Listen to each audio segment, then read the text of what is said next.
नोएडा के सेक्टर 30 में मौजूद कोठी नंबर D40। इस कोठी में रहने वाली हाई कोर्ट की वकील रेनू सिन्हा पिछले 2 दिनों से फोन नहीं उठा रही थी। कोठी में 2 लोग रहते हैं, रेनू सिन्हा और उनके पति नितिन नाथ सिन्हा।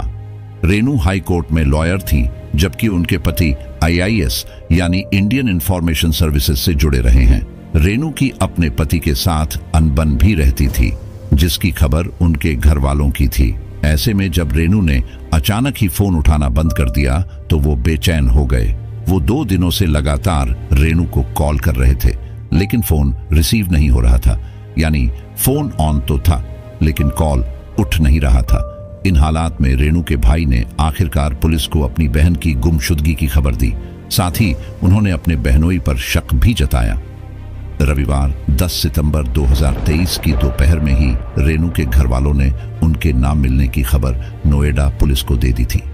दोपहर को ही यह भी पता चल गया था कि रेनू और उसके पति के मोबाइल फोन की लोकेशन उनकी कोठी के आसपास है। लेकिन ना तो पुलिस ने तब कोठी की तलाशी ली और ना ही कोठी और आसपास के CCTV फुटेज की जांच की। इस बीच घर वाले लगातार पुलिस से जांच में तेजी लाने की गुहार लगाते रहे।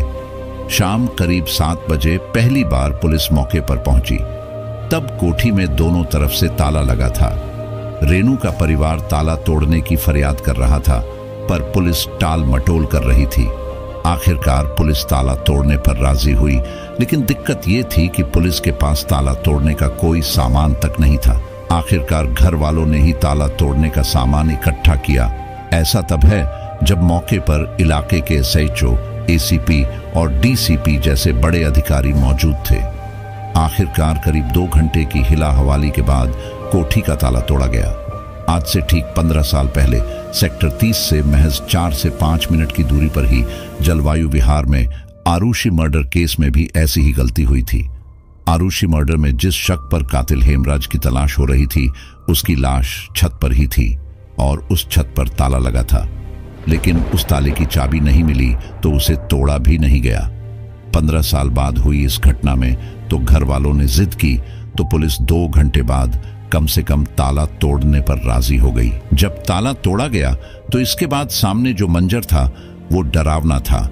कोठी में दाखिल होने पर रेनू की लाश भी मिल गई, लेकिन तब भी पुलिस ने ठीक से कोठी की तलाशी नहीं ली, जबकि उस वक्त भी रेनू अंदर बाथरूम में रेनू की लाश पड़ी थी।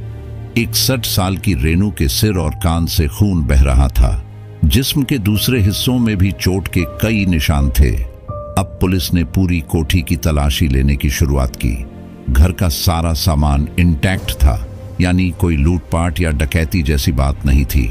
लेकिन हैरानी भरे तरीके से रेनू का पति नितिन फरार था। तब पुलिस ने कोठी की तलाशी तो ली, लेकिन नितिन का कुछ पता नहीं चला, जबकि उस वक्त भी नितिन के मोबाइल फोन की लोकेशन उसी D40 कोठी के आसपास की नजर आ रही थी। आखिरकार रात 12 बजे पुलिस दोबारा और सही मायने में हरकत में आई। तब पुलिस ने कोठी और उसके आसपास की CCTV फुटेज चेक की और इसी दौरान पुलिस ने यह गौर किया कि रेनू का पति नितिन पिछले 24 घंटों से ज्यादा वक्त में कभी बाहर ही नहीं निकला है। ऐसे में पुलिस ने एक बार फिर से रेनू के घर वालों को मौके पर बुलाया। CCTV कैमरे में नितिन के घर से बाहर न जाने की पुष्टि होने की बात कही और फिर से घर की तलाशी लेने का फैसला किया।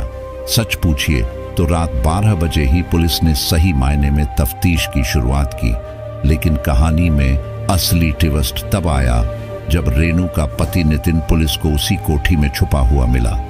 असल में नितिन अपनी पत्नी की हत्या करने के बाद अपने ही मकान के पहले माले में बने स्टोर रूम में छिपा हुआ था। स्टोर रूम में 2 दरवाजे हैं। एक दरवाजा अंदर से बंद था, जबकि दूसरे पर बाहर से ताला लगा था। पुलिस ने जब लाश बरामद की थी तब उसने स्टोर रूम में छोड़कर पूरे घर की तलाशी ली थी। चप्पा चप्पा छान मारा था, लेकिन तब वो ये नहीं सोच पाई थी कि वो जिस कातिल की तलाश कर रहे हैं, लेकिन वो घर के स्टोर रूम में ही छिपा मिलेगा। पुलिस ने जब स्टोर रूम का दरवाजा खोला, अंदर Nitin mobile phone, charger, coffee mug सब कुछ लेकर इत्मीनान से बैठा हुआ था। तभी रात के कोई 3 बज रहे थे, यानी जो शख्स पिछले 20 घंटों से लाश मिलने वाली से महज 2 मीटर के फासले पर छुपा था, पुलिस को उस तक पहुंचने में कत्ल का खुलासा होने के बाद भी 8 घंटे का वक्त लग गया। अगर सीसीटीवी फुटेज की जांच, कोठी की सही तरीके से तलाशी और यही सारे काम जो पुलिस आधी रात को कर रही थी, अगर वो दोपहर को ही कर लेती तो मामले की तफ्तीश और आगे बढ़ चुकी होती। संदिग्ध कातिल पहले ही पकड़ा जा चुका होता। हालत ये थी कि मौका वारदात पर जो चीजें मिल रही थी, पुलिस वाले खुद उन चीजों की जांच करने की जगह उनके बारे में घर वालों से ही पूछताछ कर रहे थे। घर में ही कातिल छुपा और उसे तलाशने में 8 घंटे से ज्यादा का वक्त लग गया।